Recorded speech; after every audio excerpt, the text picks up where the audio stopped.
Hello friends, M6ல் இருக்கக்கூடிய gold மினியோடைய movement இன்றைக்கி எப்படி மூவ் ஆகிறதுக்கு வாய்ப்புகள் இருக்குது அப்படிங்கிறத பற்றி இன்றைக்கி பார்க்கலாம். அதுக்கு முன்னாடி நம்ம சேனலை சப்ஸ்கிரைப் பண்ணாமல் இருந்தீங்கன்னா சப்ஸ்கிரைப் பண்ணிக்காங்க. பெல் ஐக்கானி ப்ரெஸ் பண்ணி வச்சிங்கன்னா நம்ம ரெகுலராக கொடுக்கக்கூடிய அப்டேட்ஸ் உங்களுக்கு இமீடியட்டாக கிடச்சிட்ருக்கும்.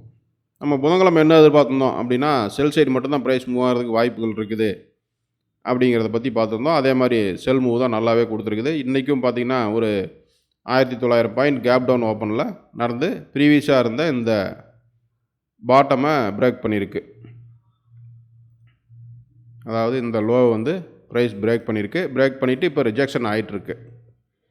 ஸோ இங்கேருந்து பை சைடு மூவ் ஆயிருமா, ரிஜெக்ஷன் ஆகிறதுனால பை சைடு மூவ் ஆயிருமா அப்படின்னு பார்த்தோம்னா இப்போ வரைக்கும் செல் ட்ரெண்டு தான் கண்டினியூ ஆகிட்டுருக்கு. பை சைடு இன்னும் ப்ராப்பரான ஒரு இன்டிமேஷன் கொடுக்கல. நம்ம இதை இன்னும் டீப்பாக 4 ஹவர் சார்ட்டில் போய் பார்க்கலாம். இப்போதைக்கு டே சார்ட் பொறுத்த வரைக்கும் ப்ரீவியஸாக இருந்த ஒரு சப்போர்ட்டை ப்ரைஸ் பிரேக் பண்ணி இங்கே ரிஜெக்ஷன் பண்ணிகிட்ருக்கு. நம்ம 4 ஹவரில் போய் பார்க்கும்பொழுது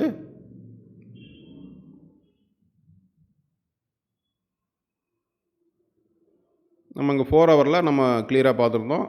அதாவது ப்ரைஸ் இங்கே இருக்கும் பொழுது ஒரு இந்த இடத்துல ஒரு பிரேக் அவுட் நடந்துட்டு மேலே ஒரு கரெக்ஷன் முடித்து கீழே வரும் அப்படின்னு எதிர்பார்த்துருந்தோம். பட் அந்த பிரேக் அவுட் நடக்காமையே மேலே ஒரு ரீட்ரேஸ்மெண்ட் முடிச்சுட்டு அங்கேருந்து டைரெக்டாக செல்லாக ஆரம்பிச்சிருச்சு. அதாவது அடுத்த நாள் தேர்ஸ்டே வந்து கேப் டவுன் ஓப்பனில் ப்ரைஸ் செல் சைடு மூவ் ஆக ஆரம்பிச்சிருச்சு. நம்ம என்ன எதிர்பார்த்துருந்தோம் அந்த இடத்துல அப்படின்னு பார்த்தோம்னா ப்ரைஸ் இங்கேருந்து பிரேக் அவுட் நடந்துட்டு ஒரு கரெக்ஷன் முடித்து கீழே வரும் அப்படின்னு எதிர்பார்த்துருந்தோம். இது ஒரு ஆப்ஷனாக.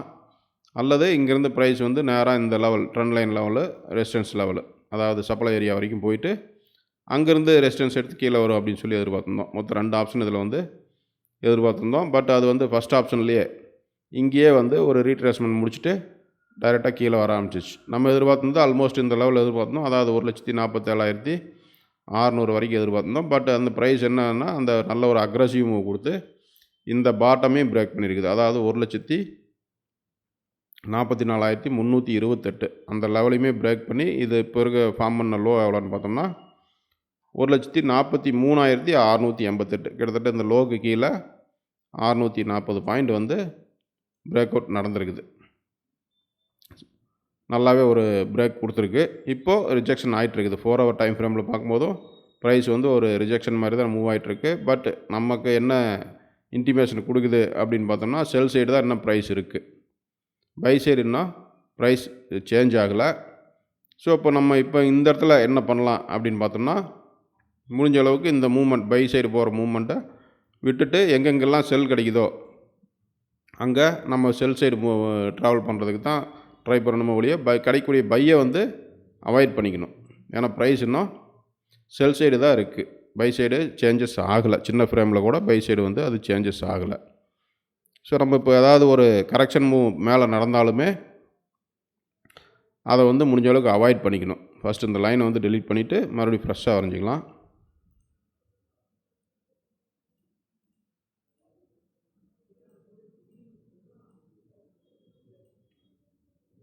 இப்போ நம்ம இன்றைக்கி எதிர்பார்க்குறது எந்த சைடு மூவ் ஆகிறத பற்றி எதிர்பார்க்கலாம் அப்படின்னா செல் சைடு என்ட்ரி கிடைக்கிறத எடுத்துக்கலாம்.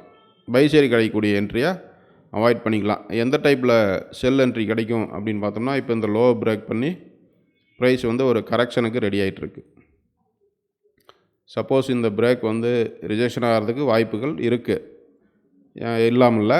இப்போது மேலே மூவ் ஆகிட்டுருக்கிற ப்ரைஸ் நமக்கு எந்தெந்த இடத்துலலாம் என்ட்ரி கிடைக்கிறதுக்கு வாய்ப்பு இருக்குது அப்படின்னா நமக்கு ஒரு ப்ராப்பரான ஒரு இடம் கிடையாது. இந்த இடத்துல நமக்கு ஒரு ரெசிஸ்டன்ஸோ ப்ரீவியஸோ சப்போர்ட்டோ எதுவுமே கிடையாது. அதனால் நம்ம என்ன பண்ணணும் அப்படின்னா ப்ரைஸ் மேலே போனாலுமே நமக்கு ஏதாவது ஒரு நம்ம யூஸ் பண்ணக்கூடிய ஸ்ட்ராட்டஜிக்கு செல் என்ட்ரி கிடச்சிதுன்னா செல்லை மட்டுமே ஃபோக்கஸ் பண்ணணும். அது வந்து இதுக்கு இடமெல்லாம் ஒன்றும் ப்ராப்பரான பிளேஸ் தேவையில்லை. நமக்கு ஸ்ட்ராட்டஜிக்கு செல் கிடச்சா செல்குள்ளே போயிடலாம்.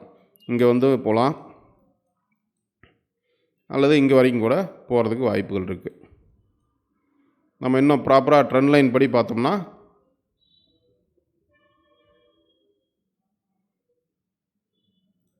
இப்போ இங்கேருந்து ஒரு ட்ரெண்ட் லைன் வரையலாம். அதாவது இந்த லெவல்லேருந்து ஒரு ட்ரெண்ட் லைன் வரைஞ்சிக்கலாம். இங்கேருந்து வரையும் பொழுது இங்கே வரும் ட்ரெண்ட் லைன். இந்த ரெசிஸ்டன்ஸ் வந்து மீட் பண்ணும்.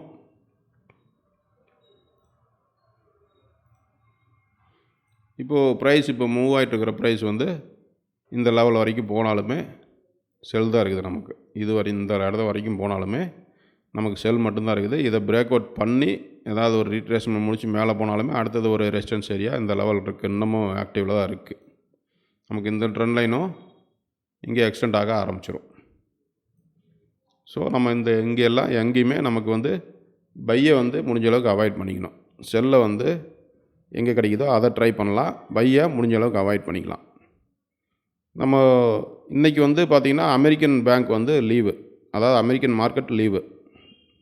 ஸோ ஈவினிங் பொசிஷன் எடுக்கிறது முடிஞ்ச அளவுக்கு அவாய்ட் பண்ணிக்கலாம். ஏன்னா நாளைக்கு நாளானிக்கும் லீவுங்கிறதுனால ஈவினிங் மார்க்கெட்டை நம்ம முடிஞ்ச அளவுக்கு இருக்கிற பொசிஷனை சேஃபாக எக்ஸிட் ஆகிக்கிறது தான் சேஃபாக இருக்கும். பொசிஷனை ஹோல்ட் பண்ணுறது முடிஞ்ச அளவுக்கு அவாய்ட் பண்ணிக்கலாம். ஏன்னா இன்றைக்கி அமெரிக்கன் மார்க்கெட் லீவு +2 நாள் சாட்டர்டே சண்டே லீவுங்கும் போது 3 நாள் லீவ் வருது. அப்போ மண்டே மார்க்கெட்டில் ஒரு சின்ன அக்ரெசிவ் மூவ், ஏதாவது gap up gap down open நடக்கிறதுக்கு பாசிபிலிட்டிஸ் இருக்குது. அதனால் முடிஞ்ச அளவுக்கு ஈவினிங்காக மார்க்கெட் இருக்கிற பொசிஷன்ஸை எக்ஸிட் பண்ணிக்கிறது சேஃபாக இருக்கும். ஸோ நம்ம இன்றைக்கி பார்க்குறது முடிஞ்ச அளவுக்கு பையை அவாய்ட் பண்ணிக்கலாம். செல் என்ட்ரி கிடச்சதுன்னா தாராளமாக செல் என்ட்ரிக்குள்ளே போய்க்கலாம். நம்ம அடுத்த மூவ்மெண்ட் நடக்கும் பொழுது நம்ம அந்த வீடியோவை அப்லோட் பண்ணிடலாம். இன்றைக்கி நம்ம செல் சைடு தான் இருக்கிறோம். தேங்க்யூ.